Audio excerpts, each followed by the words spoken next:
Stardisignaal on antud. Alanud on võistluse esimene etapp, mis kuulub selle ala juurde, Eesti ujumise juurde. Ära tuleb juua pool liitrit viina. Stiilipunkte siin koguda ei ole vaja. Tähtis on tempo ja ennekõike muidugi mahud ja veel kord mahud.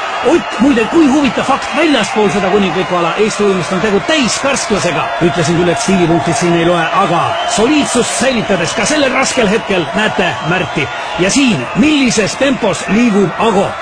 Hapukurk, ainus lubatud abivahend. Kohtunikud on sellega hoolega üle vaadanud, et sinna ei oleks pistetud midagi, mis võiks võistlejaid aidata.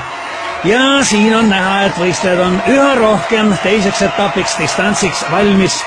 Märt, Ago, raske, aga nüüd tuleb meeste tahtejõud mängu. Otil veel raskem, aga ka tema on distantsiks valmis.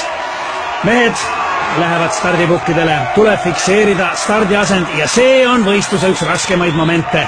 Võiks öelda, see ongi kogu jõukatsumise üks võtmehetki. Väga paljud on pidanud alla vanduma just selles faasis, aga nemad ei ole ka finaalis. Siin on ju 4 kõige kangemat, aga ka neil on raskusi. Kus on pukk? Kuhu minna? Ei ole kätes seda jõudu, ei ole jalgadeski. Aga tuleb minna.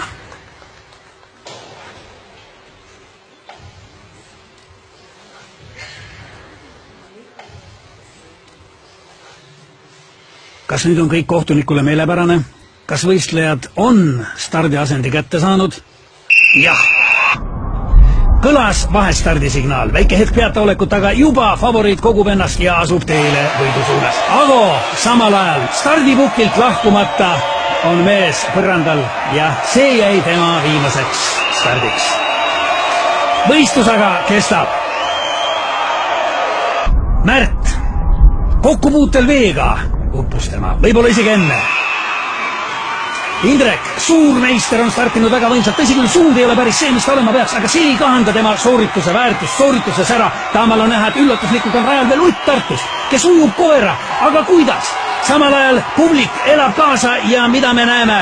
Indrekul on ilmselgeid raskusi ja ruudulik kohtuniku käes näitab võistluse enneaegset lõppu. Ott on võitnud, on uus meister puhtalt sellega, et pidas lõpuni vastu. Rahvas on hullumas, ei ole kedagi, keda see draama ei jätaks ükskõikseks. Milline üllatus, millised emotsioonid!